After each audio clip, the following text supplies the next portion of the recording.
Hello everyone, welcome back to Scary Dark Narrations. Tonight I bring you a chilling descent into the black heart of Halloween itself, a night when masks hide more than faces, and doors open to places that were never meant to be found. In this episode, we uncover 7 true Halloween nightmares, real encounters from people who vanished inside houses that were anything but haunted attractions. These are not urban legends or campfire tales. Each story is taken from the first-hand accounts of those who barely escaped, and from investigators who still can't explain what happened inside those walls. You'll hear of friends who entered homes that weren't supposed to exist, of parties that ended in absolute silence, of doorways that led to nowhere but darkness. And as the stories unfold, you'll understand why Halloween has always been more than costumes and candy. It's the one night when the veil between worlds grows thin enough for something unspeakable to reach through. If you're new here, make sure to subscribe to Scary Dark Narrations for nightly journeys into real horror true stories that will haunt your sleep and make you question every shadow that moves after midnight.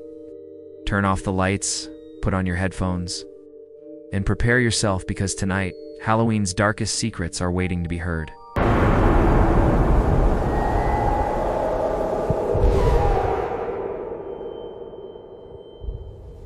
It started with a smell, damp rot, and something faintly metallic, like old blood behind drywall. It's a kind of scent that clings to your tongue even after you leave the room. Brennan and I had been squatting in my uncle's broken-down place out in Western Virginia, trying to save money while fixing it up. The house was collapsing in slow motion, warped boards, sagging porch, and wiring that sparked every time you flipped a switch. Days blurred together into gray silence, broken only by the occasional flicker of our dying internet signal. We were restless. You can only stare at peeling paint for so long before your mind starts inventing things to chase. That night, Ren scrolled through a half-loaded message board, muttering about some local legend. "You ever hear of the Marlo Place?" he asked, eyes glowing with the thrill of boredom. I shook my head, but he kept talking about an old farmhouse, abandoned since the 80s, swallowed by woods that had grown over the road. No one went near it. No one ever said why. It was the kind of dare you only take when you've run out of better ideas. So we packed light flashlights, headlamps, an audio recorder, and a crowbar I told myself was for raccoons, but really wasn't. The drive out there was a maze of dirt roads that looked more like scars than paths. By the time we parked, the night had grown thick enough to muffle sound. The house barely existed behind a wall of trees, its porch slumped like an exhausted old man. The vines had overtaken the railing, winding through the gaps like veins feeding on decay. Remember thinking it didn't look abandoned, it looked absorbed. Ren went first, stepping onto the porch with his recorder already running. The boards flexed beneath our weight but didn't break. The door opened too easily, like the house had been waiting. Inside, the air was dense and still, heavy with mildew and silence. The wallpaper peeled like curling skin. Dust floated in the beam of my light, not drifting, but hanging, unmoving, like time had stopped in this space. There were no signs of life, not even old furniture or family relics, just hollow impressions where things had once been. Ren narrated like he was on some ghost hunting show, visible water damage, probable black mold, no recent activity. I tried to laugh, but it came out tight. In the hallway closet, he found a photo album. The cover read October 79th, last autumn at home. Inside, nothing but blank pages spotted with stains that looked too dark to be water. My stomach tightened. Ren kept flipping through it like he expected something to appear if he just turned fast enough. We climbed the stairs, each step groaning like the house was complaining. 2 bedrooms were bare, stripped to drywall and debris. But the last one, the one at the far end of the hall, still had a mattress. Yellowed, sagging, dead center of the floor like an offering. The walls above it were covered in crayon drawings, black shapes stretching downward. I leaned closer, realizing they were hands, dozens of them. Long distorted, the fingers dragging from ceiling to floor. The drawings weren't random. They were layered, one over another, as though drawn over years by the same trembling hand. I felt my throat go dry. "Let's go," I said. But Ren ignored me, whispering into the mic, describing what he saw. Then he froze mid-sentence. "I think someone just went downstairs," he said. The air shifted, a small, invisible pressure that made the floorboards creak under a weight that wasn't ours. I killed my light. The dark swallowed us whole. Then a sound, a low, mechanical buzz from below. Short, precise. BZZZT. Wren whispered, "Is that Clippers?" Another BZZZT. Louder. Closer. I wanted to run, but my body wouldn't move. I looked toward the stairwell, and that's when I saw him. A figure at the bottom of the stairs, half shrouded in darkness. Still, rigid, watching. He lifted his right hand. Something metallic gleamed, catching the faint glow of Wren's lamp. He clicked it again. BZZZT. Then he began to climb. Step by step. Each whine of the clippers drew closer, slicing the silence into ribbons of dread. We bolted, slamming ourselves into the back bedroom. Wren fumbled the latch while whispering, "There's a closet." We ducked inside, hearts hammering in sync with the pulsing buzz. Through the slats, we saw the door creak open. The man entered. He wore a red Arizona Cardinals jersey, and somehow that detail made it worse too normal for something so wrong. He stood before the wall of drawings. The buzzing stopped. "Just a little," he said softly. Then silence swallowed everything. The next sound was not a scream. It was scraping, metal teeth against drywall. The man dragged the clippers across the wall in long, deliberate strokes. Plaster flaked and drifted down like ash. "Just a little," he murmured again, his voice trembling with something between devotion and madness. Wren gripped my wrist so tight I could feel his pulse hammering through his skin. My breath caught. Every sound felt amplified. The clippers, the crunch of dust under his boots, the faint tremor in his voice as he whispered to the wall like it could answer him. Then, all at once, he stopped. His head turned, not fast, not human, like something winding on a hinge. He looked straight at the closet door. I could feel it. That moment when something unseen notices you. I pushed the door open and shoved Wren through. We ran. The hallway blurred. The stairs became noise. The front door vanished behind us as we tore through the trees. I didn't look back, not once. The buzzing followed for a while, fading, pulsing, then gone. By the time we reached the car, my lungs felt shredded. Wren vomited in the grass. We drove without speaking, headlights cutting through fog that didn't belong. We made it back just before dawn. The house felt smaller, colder. I couldn't shake the smell, that faint metallic rot that had followed us back. Wren didn't sleep. I heard him pacing, replaying the recordings. Around 3 a.m., he stopped. "Listen," he said. The audio crackled. Our footsteps, our voices, then the buzzing. But behind it, beneath it, was another sound. A faint chorus of whispers, layered like the wall drawings, not words. More like breathing through teeth. Then, at the very end, the man's voice. "Just a little." I told him to delete it. Didn't. 2 days later, Wren left. Said he couldn't stand the silence of the woods anymore. I stayed behind long enough to call a realtor, planning to sell what was left of my uncle's house. But before I hung up, I noticed something strange. My phone wallpaper, a simple black screen, had changed. Faint gray marks crawled across it, almost invisible. Lines curved, reaching down. I tried to wipe them away, but they didn't move. They weren't on the screen. They were in it. That night, I woke to the sound of buzzing again, low and steady, coming from downstairs. My flashlight was dead. I crept to the hallway, heart pounding so hard it made my vision pulse. The smell was back, stronger this time. I followed it to the living room. The front door was open. Cold air swept in, bringing with it the faint hum of something electrical. And there on the far wall were fresh markings, not crayon this time. Deep gouges, carved. The shapes were unmistakable. Hands, long-reaching hands, each one slightly closer to the floor. The buzzing rose again. I ran. I don't remember getting to the car. I don't remember driving. All I remember is the faint reflection in the rearview mirror, hands dragging slowly down the glass behind me. I've moved twice since then, but sometimes at night, when everything goes quiet, I hear that sound again, BZZZT. Once, twice. Just a little, and when I check the walls, I swear they're starting to look cleaner. Would you dare return to this place?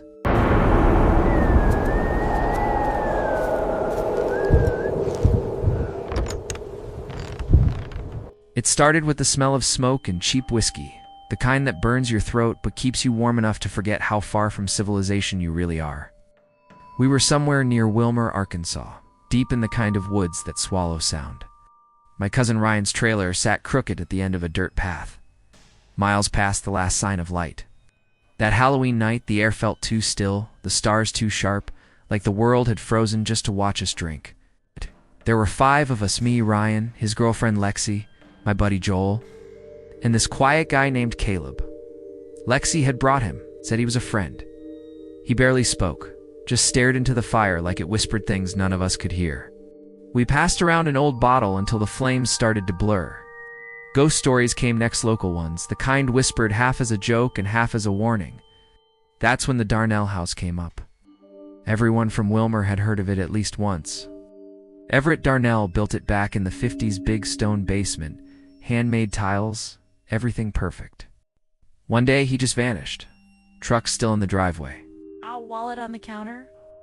Folks said he was last seen going into the basement. Never came out. The police found nothing. Oh. The town gave up and called it cursed. Over time, people stopped treating it like a mystery and started treating it like a threat. Hunters avoided it. Kids dared each other to go near it. Some swore they heard dragging sounds in the trees. Others said they smelled pipe smoke where no one was standing. I remember laughing, pretending not to feel that knot in my stomach when Caleb finally looked up from the fire and said quietly, "It's still there." We left around 11. Ryan led the way with a half-dead flashlight. The woods closed in faster than I expected, the kind of black that eats your breath. Our boots crunched through brittle leaves, the sound oddly muffled. Even Joel had gone quiet. The cold grew sharper with every step until it felt like the air itself was pressing against my skin. Caleb walked behind me, flashlight low, face unreadable. When the Darnell House appeared, it was almost shy a shape peeling out of the dark.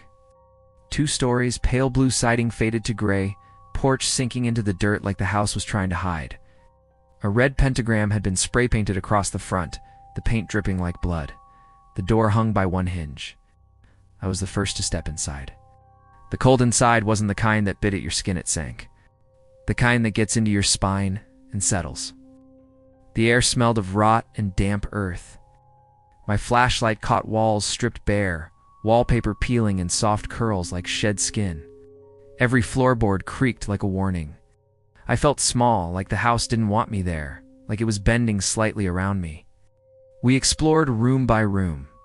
Ryan and Joel cracked jokes that didn't land. Lexi clung to Ryan's arm. Caleb trailed behind, moving slow, pausing in every doorway as though he was listening for something beyond us. I caught him staring through a cracked bedroom window for minutes, his face completely blank. I wandered into the kitchen, empty, except for one thing, the cabinets. Every door was open. Perfect 90-degree angles, all aligned. Some hinges were rusted, fused into the wood, yet every one stood open like someone had forced them that way on purpose. That's when I noticed the basement door, wedged between the fridge space and the back wall. Closed, except for a thin cut of yellow light seeping out from underneath. It looked alive, like it was breathing. I figured someone, probably Caleb, had gone down there first to mess with me. I called out, no answer. The silence was thick, unnatural. The kind that doesn't just swallow sound, it erases it. I opened the door and called again. "Hey, you down there?" Nothing? So I went in. The stairs were steep, narrow. My boots groaned against every step. Single bulbs swung from the ceiling, flickering shadows across the walls. The basement was huge, made of raw stone and concrete. No furniture, no boxers, just emptiness. Near the back wall, deep gouges scarred the floor. Long, jagged marks, like someone had dragged something heavy. Not even lines angry, desperate scrapes. I crouched to get a closer look. That's when the bulb popped. A flash, then total blackness. Wait. My flashlight clicked on, shaking in my hand. I turned slowly. The beam caught the far wall. And something else. A small door, half my height, built into the stone. I swear it hadn't been there before. Blackened wood. No handle, just a rusted latch on the outside, and it was open. Barely. Inside was darkness so thick it almost looked solid. It wasn't that the light couldn't reach, it wouldn't. The air around it pulsed. And then, from that darkness, came the sound. Dragging, metal against stone. Slow, heavy. Then silence swallowed everything. My breath caught in my throat. The flashlight trembled, and I felt that crawling instinct that tells you run now or you'll never run again. I didn't listen fast enough. The door in the wall shifted, creaking wider. Just an inch, but it moved deliberately. The dragging stopped. Then came something else, breathing, deep, even impossibly close. I turned, sprinting for the stairs. Each step screamed under my weight, the darkness chasing me up like a living thing. I slammed the basement door shut so hard dust rained from the ceiling. My heart hammered so loud I could barely hear anything else, except the silence that followed. No voices, no footsteps, no laughter from upstairs. It's just that same heavy quiet. "Ryan," I whispered, then louder. "Joel." Nothing. The house felt smaller now, tilted. The walls seemed closer than before, the floor bending subtly beneath my boots. I tore through every room, flashlight beam shaking, half expecting someone to jump out laughing. But the house was empty. No signs of life, not even footprints on the dusty floorboards. When I reached the front door, my fingers barely worked. The cold outside hit like a slap, but it didn't matter, I was free. I stumbled onto the porch, gasping, light scanning the yard. And there they were, all four of them, standing still, faces blank, eyes unfocused. "Where the hell were you?" I shouted, my voice breaking. Lexi was the first to move. "You went in by yourself," she said softly. "What?" "No," I called out. "You were right behind me, Ryan." Shook his head slowly. "You stepped inside first. The second you crossed that doorway, it felt wrong. We heard you yell once, then nothing. We never followed." I looked down at the dirt. 4 sets of footprints led up to the porch. Only one went inside. A chill crawled down my spine, worse than the basement air. I didn't remember coming out. Didn't remember running through those rooms. It's just that black door and the sound of something moving toward me. We left without another word. None of us looked back. The woods felt colder than before, quieter too, as if the trees themselves were listening. By the time we reached the trailer, the fire was dead. Not just burned out dead, and the wood beneath it was cold, like it had never been lit. Nobody slept that night. Caleb sat apart, staring at the tree line until dawn. When I asked him if he saw anything in that house, he just muttered, "It watches who goes down there." He left for Arizona a few weeks later. Never said goodbye. Sometimes late at night, I still hear that dragging sound in my dreams, metal scraping against concrete, coming closer. I wake up gasping, half expecting to see that thin yellow light under my bedroom door. And sometimes I do. Would you dare return to that place?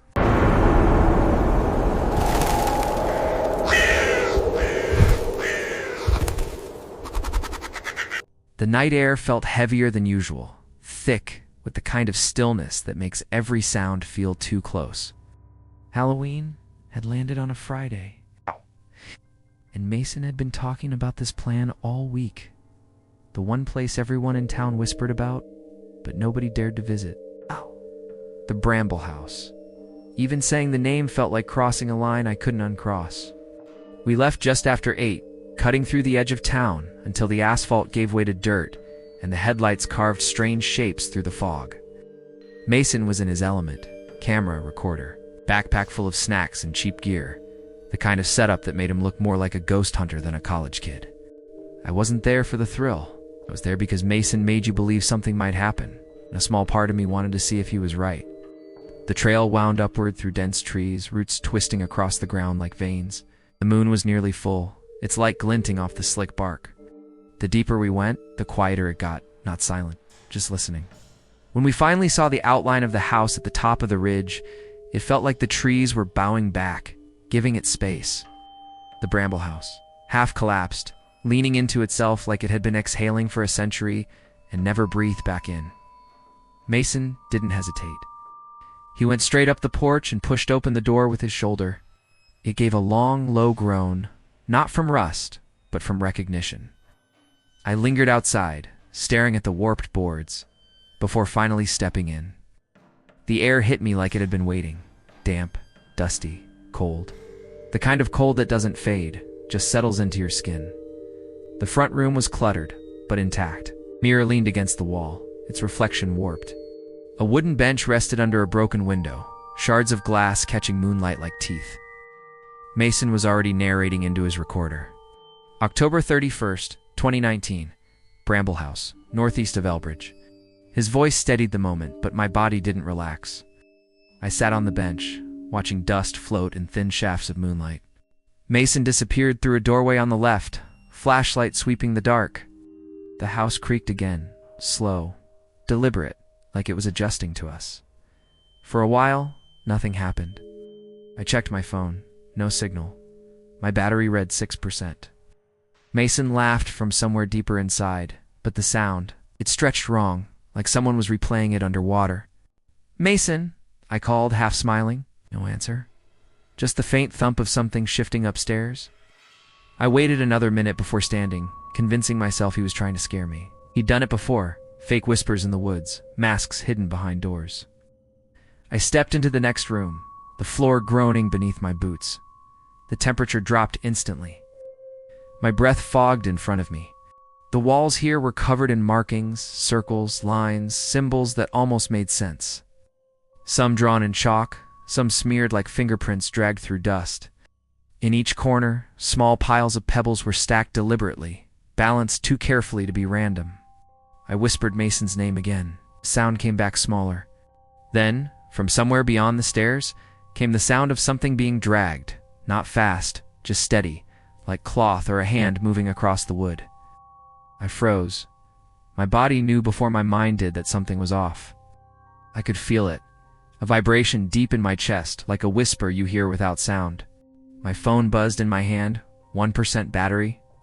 I tried to text Mason anyway. The message hung unsent. That's when I saw it. A shape standing in the doorway beyond the staircase, too tall, too thin. Its body leaned unnaturally, like its spine didn't understand balance. Its skin caught the faint light in patches, waxy, dry, stretched. My brain tried to make it Mason, but my body knew it wasn't. "Mason?" I said again, smaller this time. The thing tilted its head, fast, sharp, like it had heard something, only it understood. Then, it moved. Not fast, not slow. Just deliberate, letting me decide how long it would take to reach me. I ran. The air around me thickened, as if the house didn't want me to leave. My boots slammed against warped wood. I didn't look back until I reached the front room and froze. Something was different. The bench under the window had multiplied. There were two now. The chair by the fireplace was gone. One of the benches had a fresh splinter across the seat, as if someone had just stood up. The air smelled wet like stone after rain. Then silence swallowed everything. My breath sounded too loud. Every inhale felt like it echoed. I stepped backward toward the door, every instinct screaming to run, but the space behind me felt thicker, heavier, like the air itself was holding me still. "Mason," I yelled, and the word broke apart halfway out, as if the walls absorbed it. The sound came again, the dragging closer this time. Something brushing along the floorboards, patient. I bolted through the doorway and into the yard, boots hitting soft mud. The trees loomed, bending inward. I didn't stop running until I hit the trail, lungs burning. When I turned around, the house looked smaller than it should have, like it was receding even as I watched. I waited for Mason's flashlight beam, for his laugh, for anything. But the forest stayed still. I tried calling him again, my voice shaking. My phone finally died mid-ring. The walk back felt endless. Every crunch of leaves behind me made me turn. Each time, nothing. By the time I reached the car, my legs felt hollow. I waited an hour before I drove off, headlights cutting through fog so dense it looked alive. When I got home, I tried convincing myself it had been a prank. Mason loved this stuff. Maybe he'd found some old tunnel or escape route. Maybe he was already home editing his footage. I texted him again and again, no response. 4 days passed. When his parents realized he hadn't checked in, they called the sheriff. A search team went up to the ridge, found his car under the trees, keys still in the ignition. The recorder was in the back seat, dead battery. I wasn't supposed to hear what they found near the house, but one of the deputies slipped at the diner, talking low. "It didn't look recent," he said. "That's all I caught. No one ever found Mason." That winter, I tried deleting the videos from my phone, but the folder wouldn't empty. Every time I reopened it, one file would remain a short clip, just 3 seconds long. Mason's voice whispering, "It's awake now." The night I played it, the temperature in my apartment dropped 10 degrees in under a minute.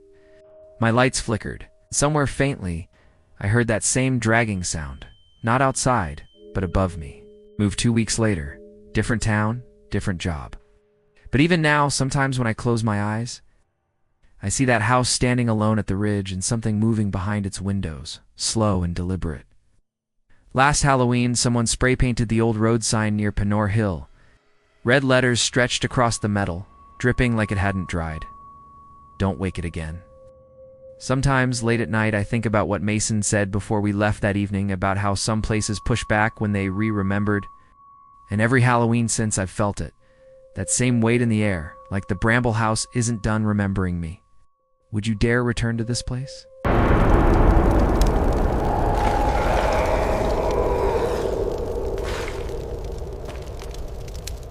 The first thing I remember about that night was the smell, wet earth, and cold.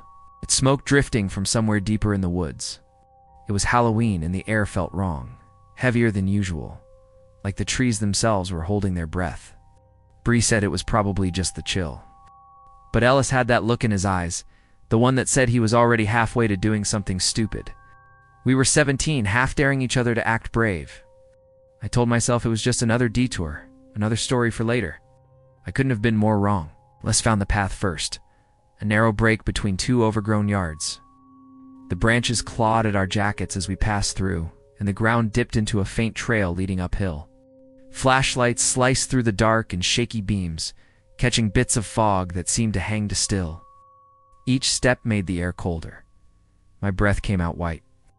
The sounds of the neighborhood faded behind us, the laughter. The porch lights clicking off one by one till there was nothing but our footsteps and the distant hum of something unseen. We didn't talk much after the trail began to twist. The woods here were old. I could feel it. It's the kind of silence that presses down until even whispering feels like trespassing. I started noticing strange things, the way the wind seemed to stop just before we turned each corner.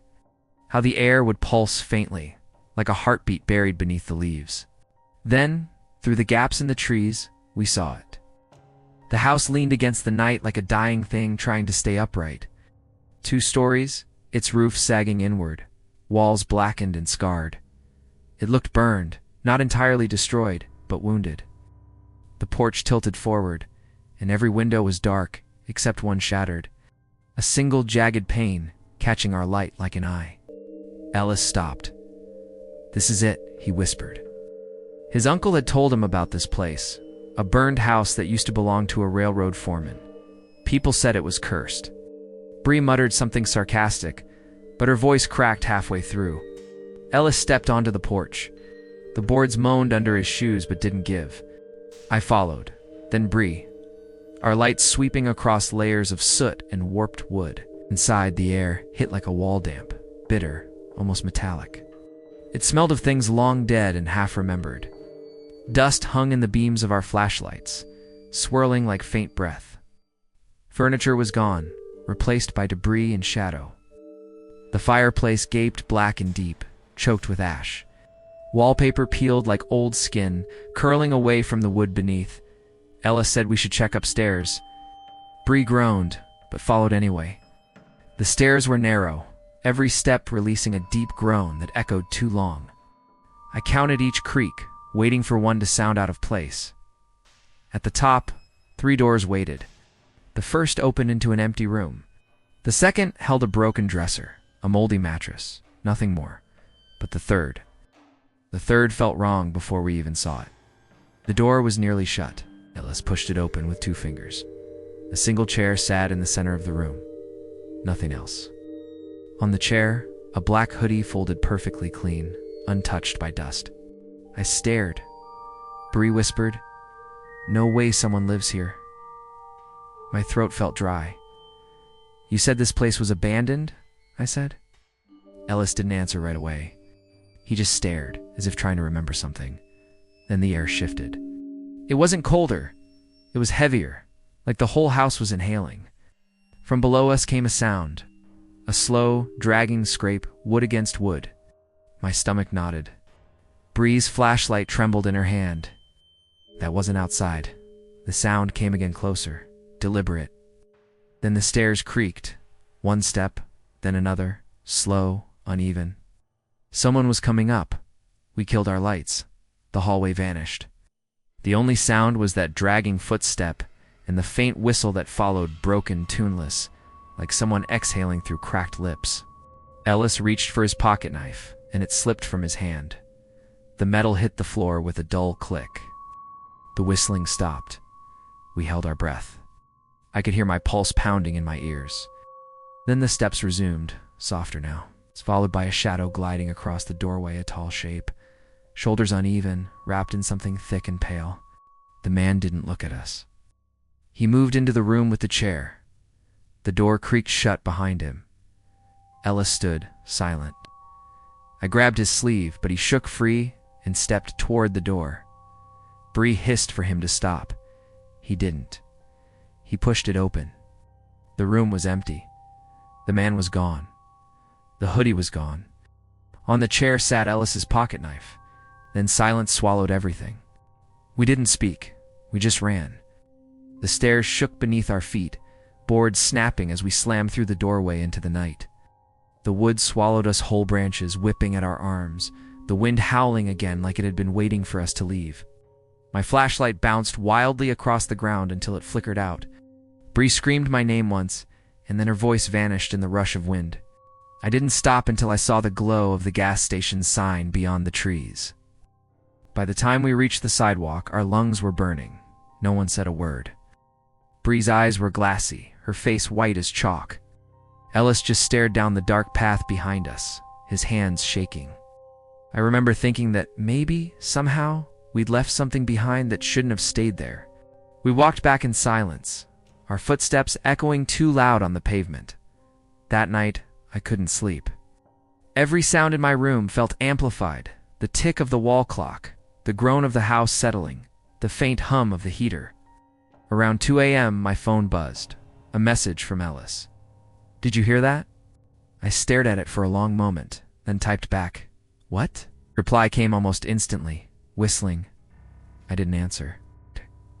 I just turned on my light and waited for morning. The next day, Ellis didn't show up at school. Bree said he probably just skipped, but her voice trembled when she said it. After class, we went to his uncle's place on Parks and Lane. The old man looked confused when we asked. Said Ellis had gone out early that morning and never came back. His bed was made, his things still in the corner. The only thing missing was the hoodie. I tried not to think about it. I really did. But that night, when I dumped out my trick-or-treat bag onto the floor, I froze. Sitting on top of the candy was Ellis's pocket knife. The same one he dropped in the burned house, blade still streaked with ash. I didn't touch it. I grabbed the whole pile and threw it into the trash behind the hardware store the next morning. I came back that evening. The bag was gone, but the knife was sitting on my porch step. From then on, the nights felt different. The wind outside my window would stop all at once, like the world was waiting. Sometimes I'd hear it, the faint whistle so quiet I couldn't tell if it was real or something inside my head. I stopped sleeping with the lights off. Bree? Said she heard it too. Once, she swore she saw movement behind her reflection in the mirror. A shadow wearing a black hoodie. Weeks passed. The police said Ellis had probably run away. His uncle moved out of town not long after, but the story stuck. People whispered about the house again, the burned one in the woods. Some said new boards appeared on its windows overnight. Others claimed they saw a tall man walking the tree line, dragging something heavy behind him. Last week, curiosity got the better of me. I drove past the gas station after dark and parked by the trail. I didn't plan to go in, I swear. I just wanted to see. The path looked different, narrower, like the woods had grown thicker around it. I aimed my flashlight and took a single step inside. The smell hit me immediately. Smoke, wet leaves, and something else. Something burnt and metallic. My hand shook. I turned to leave. Then I heard it. That whistle. Low. Slow. Rising from the dark ahead. The sound I'd heard the night Ellis disappeared. The beam of my flashlight flickered, catching a pale shimmer between the trees. It looked like fabric. A hoodie black hanging from a low branch, swaying slightly though there was no wind. Beneath it, the ground was disturbed, dark and soft, like freshly turned soil. My chest locked up. I stepped back once, twice. The whistle grew louder, closer. I turned and ran, not looking back until the car door slammed behind me. When I dared to glance in the rearview mirror, the trail was empty. But something had followed me home. I know because last night, when I opened my closet to grab a jacket, I saw it. Black hoodie. It's folded perfectly, clean. Waiting on the chair in the corner, and beneath it, the faint sound of someone breathing. Would you dare return to this place?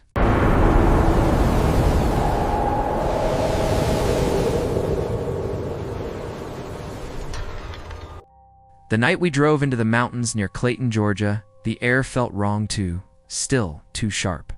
Halloween night. I was 22, tired, and already regretting saying yes.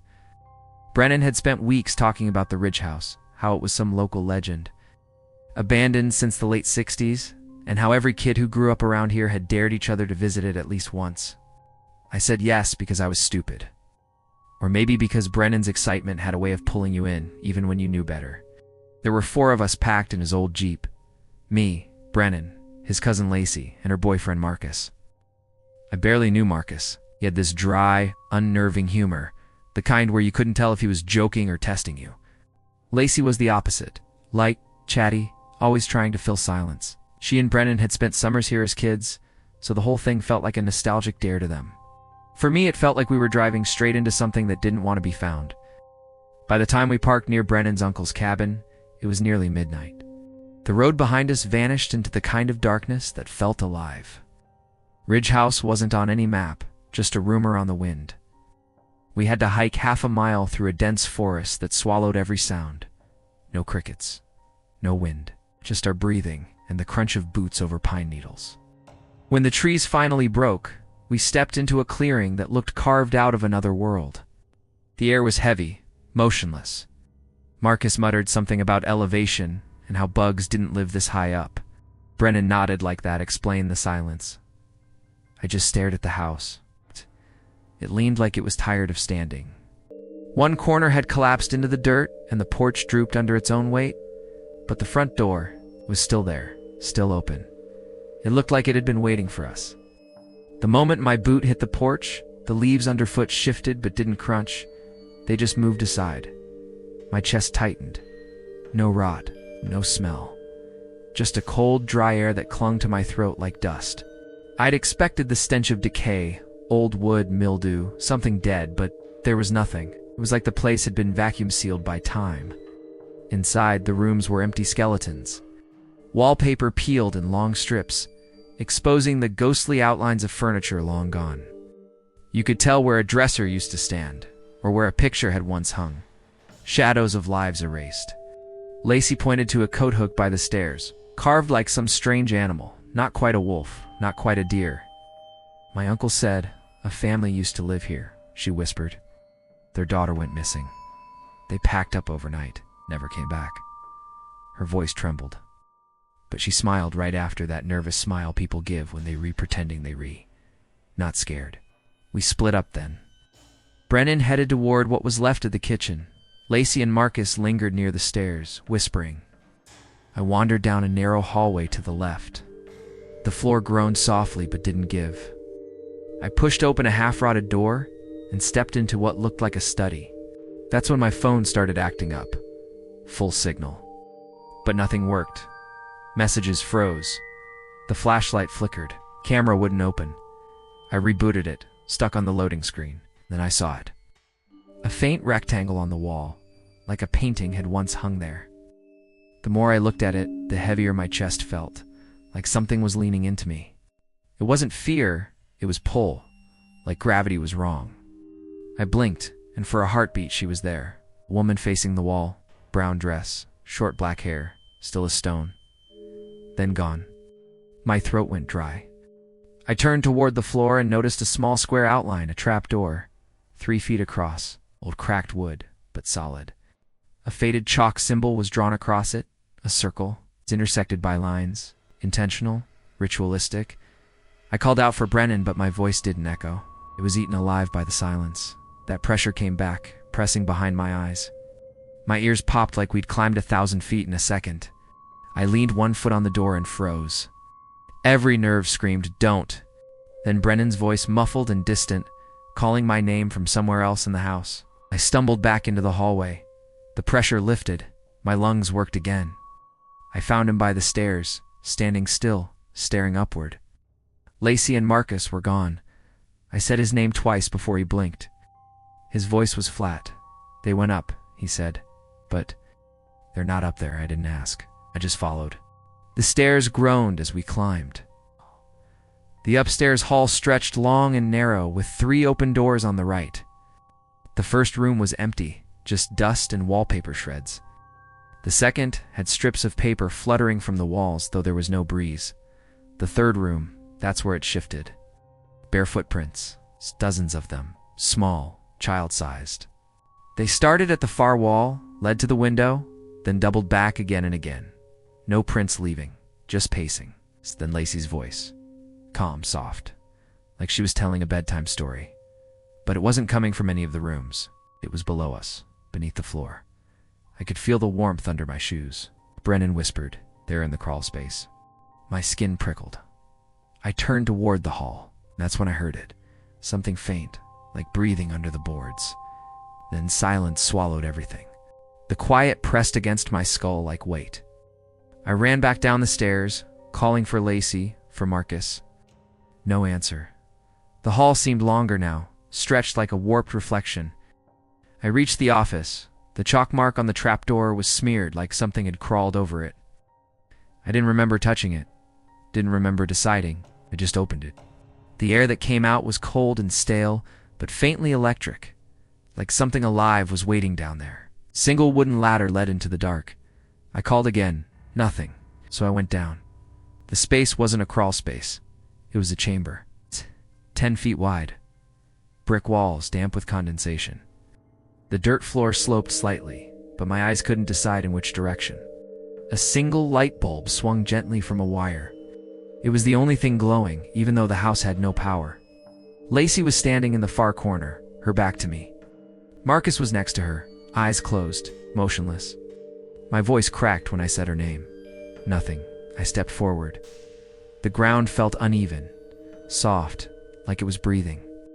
Every step sank deeper, as though I was walking through memory. When I touched Marcus's shoulder, his body collapsed. Just dropped, lifeless, boneless. Lacey turned slowly. Her eyes didn't blink. Her pupils were blown wide, black swallowing brown. "You're not supposed to be down here," she whispered. The light flickered. Her gaze darted past me, over my shoulder. I didn't turn around. I knew someone was behind me. My pulse hammered in my ears.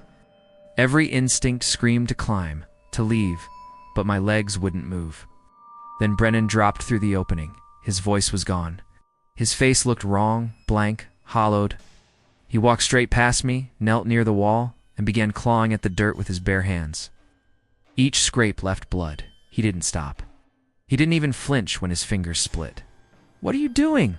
I yelled. He didn't look up. Sound of digging filled the chamber, wet, rhythmic, desperate. Lacey started screaming. That sound, pure animal terror, snapped me loose. I grabbed her arm, yanked her toward the ladder. She resisted at first, whispering, "She's still here." I didn't listen. I hauled her up, pushed her ahead of me, grabbed Marcus's wrist, and dragged him halfway before his hands slipped free. I didn't look back, couldn't. When I surfaced, the air hit me like ice water. The entire house groaned, a deep exhale from its ribs. Dust rained from the ceiling. Lacey bolted through the hallway, sobbing. I stumbled after her, gasping for breath. Behind us, I heard the trapdoor slam shut. Once. Twice. Then nothing. We didn't stop running until the forest swallowed the house behind us. The path we'd come through looked wrong, too narrow, too steep. But adrenaline didn't let us care. We burst onto the gravel road, lungs burning.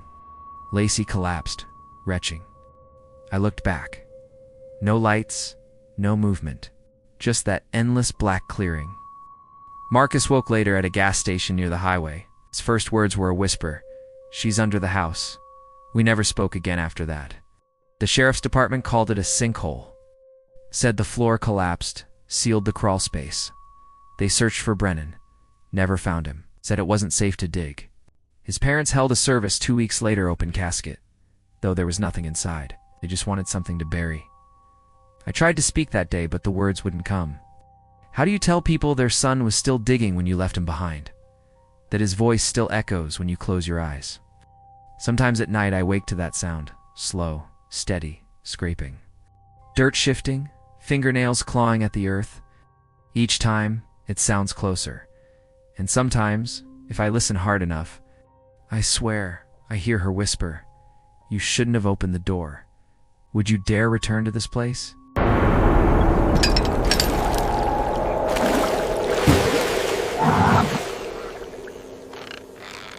The night air in Oak Ridge carried a strange chill, even for Halloween. The kind that prickled the skin and made every sound feel louder than it should. Remember the faint hum of the power lines, the metallic click of a lighter, and the whiskey burning down my throat. That mix of warmth and unease. It was like the town itself was warning us not to go. But none of us listened. We were too young. Too sure nothing bad ever really happens to people like us.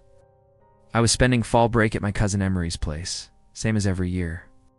Her house sat at the edge of town, if you could even call it a town, where the woods. Pressed up against the back fence, and the air smelled like pine and rust.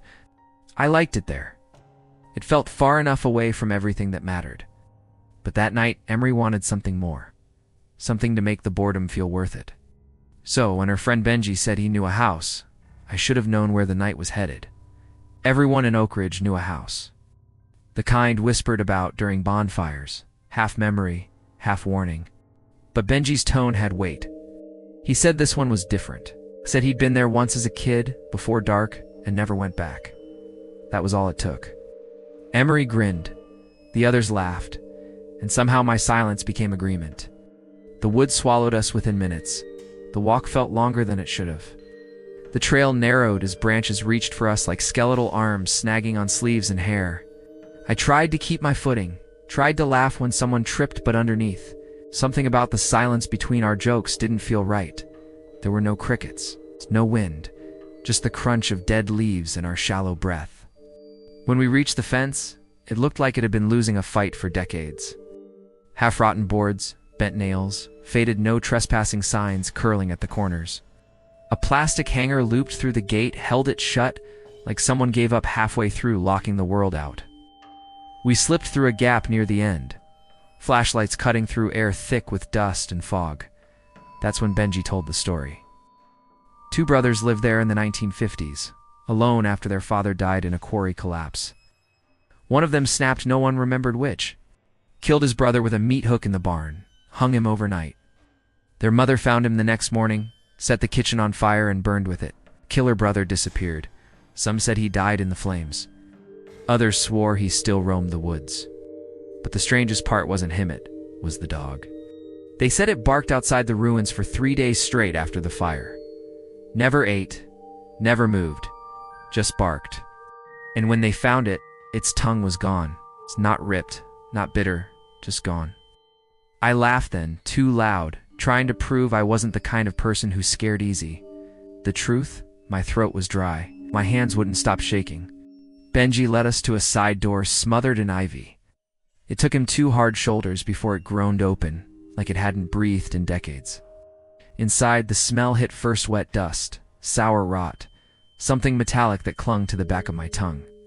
My light caught the walls, big tin sheets nailed haphazardly across them, tied with bits of black thread, tiny bones, broken glass, even teeth. I thought it looked like someone tried to make wind chimes out of nightmares. We stepped through cautiously, the old floorboards bowing under every move. Wallpaper hung in curled strips, shadows rippling across the ceiling like something alive. Strange symbols were carved into everything, the walls, door frames, even the floor. They weren't words, but they felt intentional, deliberate. Each curve and angle looked like it wanted to speak if only you stared long enough.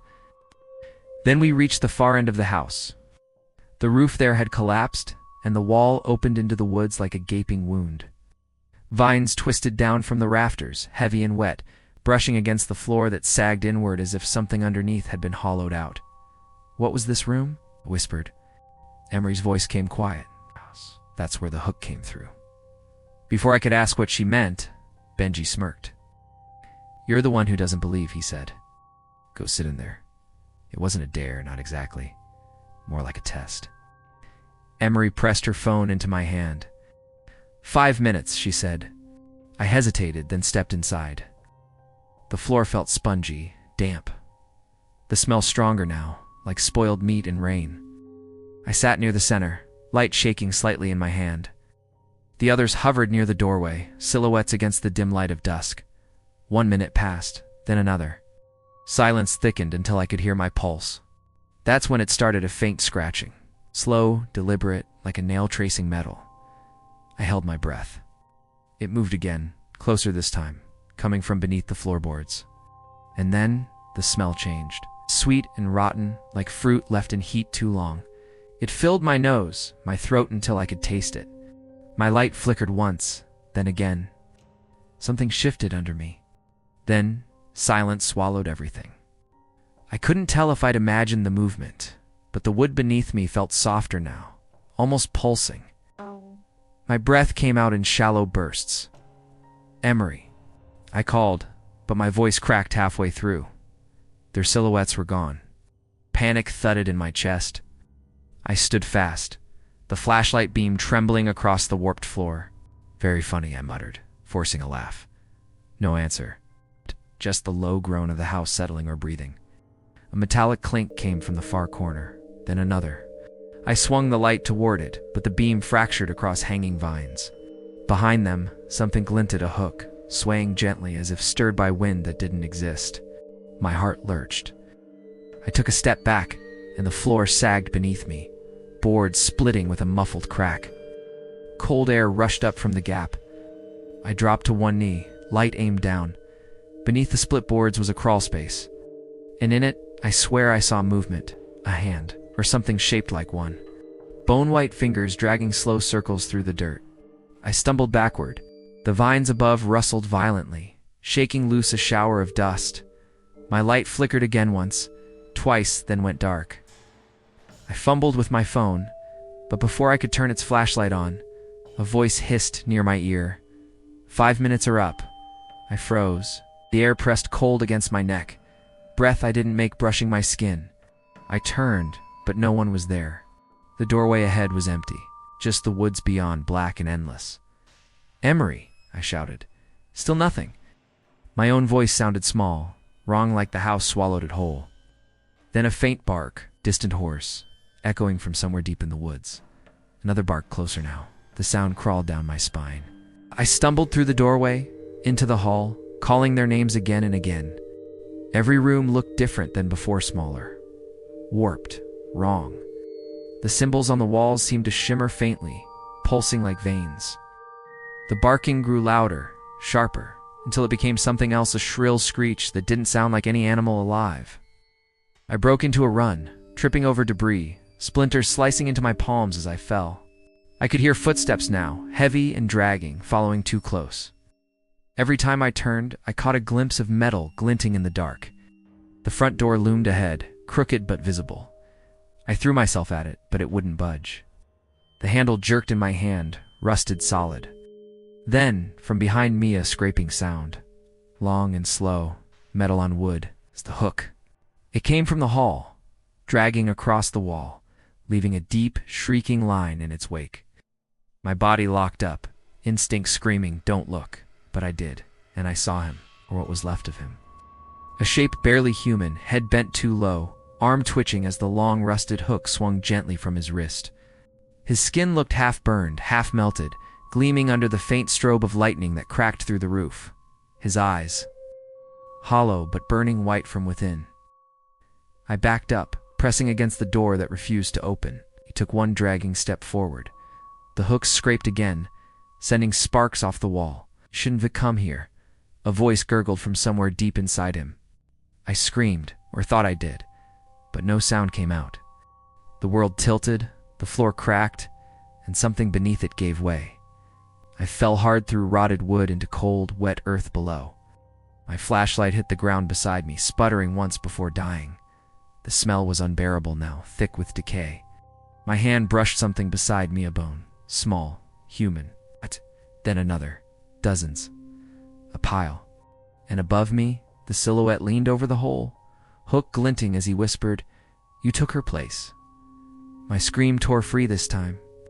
I clawed at the dirt, trying to pull myself up, but the edges began collapsing inward. Something grabbed my ankle. I kicked, screamed louder, but the sound drowned in the rain that started to fall through the shattered roof. Then everything went still. When I opened my eyes, the sky was gray. Dawn. I was lying outside, near the fence, mud caked on my hands. No sign of the others, just Emery's phone beside me. Screen cracked, timer still counting. 5 minutes. No one ever came back. Would you dare return to the Hook House?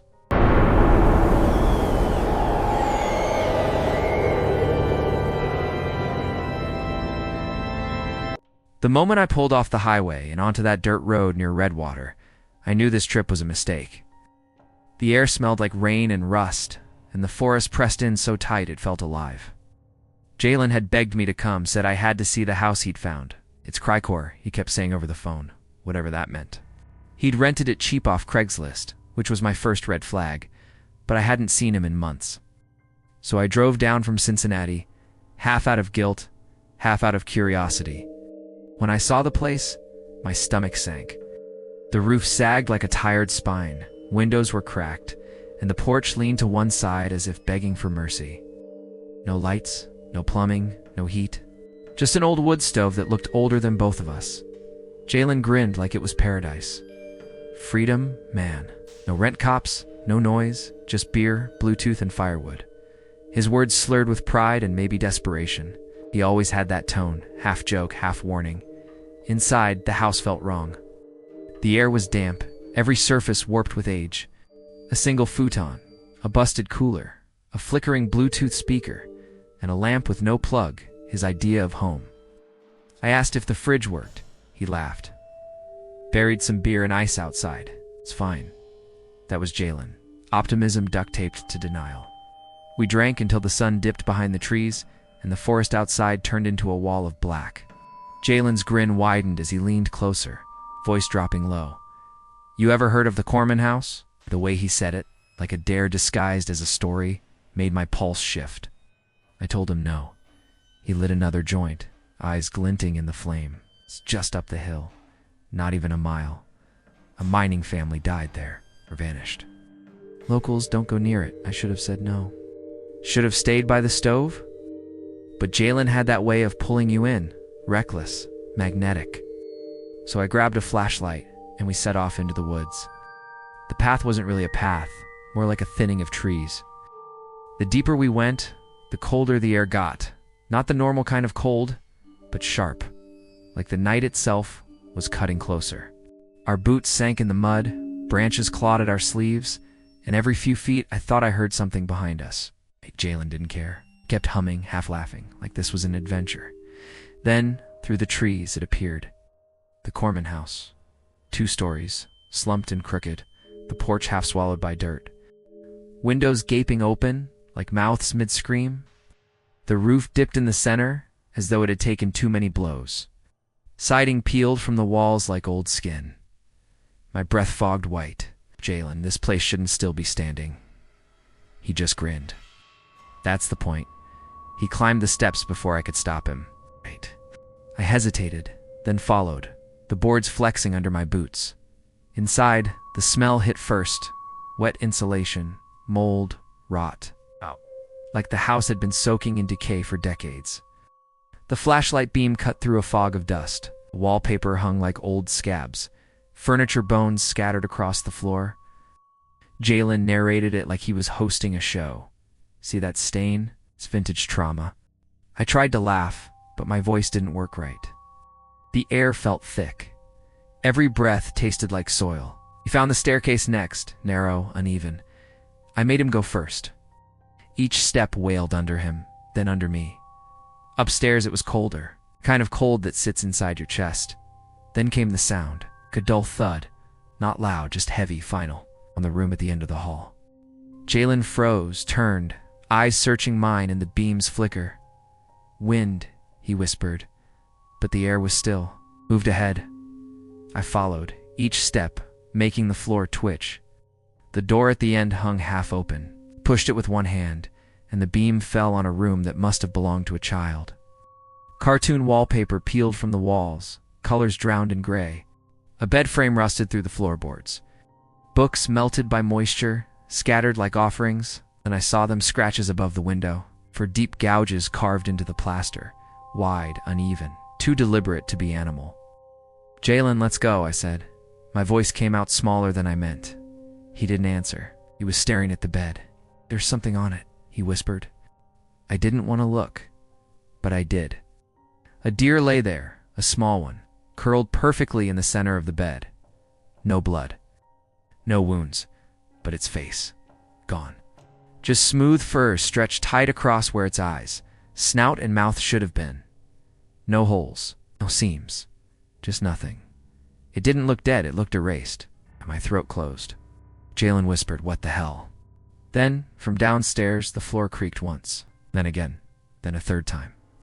Jalen's hands snapped to the flashlight switch, plunging us into darkness. The only sound was our breathing, shallow, fast, wrong. Another creak, closer on the stairs. He grabbed my wrist, eyes wide. "Go now." We moved fast, but quiet. The hallway tilted beneath us. I hit the wall, caught myself. At the bottom of the stairs, I turned and froze. Something was standing at the top. It was tall, too tall. Its shoulders brushed the ceiling. Arms hung long enough to drag against the walls. For a second, its head looked human until it tilted. Where its face should have been. Smooth skin, no eyes, no mouth. Just that same pale, stretched nothing. It shimmered faintly in the dark, like something slick, hiding beneath. Then silence swallowed everything. I didn't think. I just ran. Alan was ahead of me, boots slamming against the floor, breath ripping through the quiet. We crashed through the doorway and into the night, the forest swallowing us whole. Branches whipped across my face, mud pulling at my shoes. Behind us, I thought I heard the board splinter, or maybe footsteps. "Keep going," Jalen shouted, but his voice cracked halfway, swallowed by wind. We didn't look back. We didn't need to. The trees blurred into black walls, the flashlight beam trembling over roots and stones. Then it flickered out, my total darkness again. I could still feel it. The weight of something following, not running, just moving, patient, like it already knew where we'd end up. When the faint glow of Jalen's cabin finally appeared through the trees, it didn't feel like relief. It felt like a trick. I could have sworn no light had been left on. We stumbled onto the porch, slammed the door shut, and shoved the couch against it. Our breaths filled the silence, uneven and raw. Neither of us spoke for minutes. When we finally did, Jalen's voice was shaking. "You saw it too, right?" I didn't answer. I couldn't, because I wasn't sure what I'd seen or if we'd brought it back with us. The woods outside were quiet now, too quiet. No wind, no insects, just that thick, holding silence. Jalen grabbed another beer, but his hand was trembling so hard he spilled most of it. He tried to laugh it off, but his eyes darted toward the window. The glass reflected our faces, except the reflection behind him wasn't moving like it should. "Don't. Turn around," I whispered. He froze. In the reflection, a pale outline stood just inside the doorway behind him. No face, no sound, just there. Watching, I blinked and it was gone. Jalen spun, nothing there. He swore under his breath and pulled the curtains shut. "Man, we're just tripping. It's late. We're drunk." Where a slow creak interrupted him. From inside the house, it came from the kitchen. Then another, closer this time. It's a soft dragging sound, like something brushing along the floorboards. Jalen mouthed a curse. I could barely breathe. He grabbed the flashlight, flicked it on, and the beam caught the wall. For long scratches carved deep into the wood. Fresh, he dropped the light. It rolled, landing on its side, the beam cutting across the floor. That's when I saw the deer. It's the same one from upstairs, lying in the center of the room. Its smooth, featureless head turned toward us. My vision blurred. I couldn't even scream. Jalen bolted for the door, but before he could reach it, the light snapped off again. Total blackness. The air went cold enough to sting. Then something moved in front of me. Tall, bent, breathing in slow, deliberate bursts. A whisper brushed my ear. Wasn't a word, just sound like wind trying to imitate speech. I staggered back. My heel hit the futon. The smell of rot thickened. Jalen shouted my name from somewhere in the dark, then stopped mid-breath. I called for him. Nothing. The silence that followed was endless. When the first light of morning slipped through the cracks, I found myself sitting against the wall, knees drawn up. Jalen's side of the room was empty, no prints in the dust, no sign of him, just the deer, now gone too. I stumbled outside. The woods were calm, birds chirping, wind normal again, like nothing had happened. I checked my phone, still no signal. When I looked back toward the hill, the tree line seemed closer, denser, as if the forest had taken something back. I got in my car and drove until I saw pavement. Didn't stop, didn't think. That night I got a text. From Jalen, no message, just a photo. The Corman house, and two silhouettes standing in the upstairs window. Would you dare return to this place?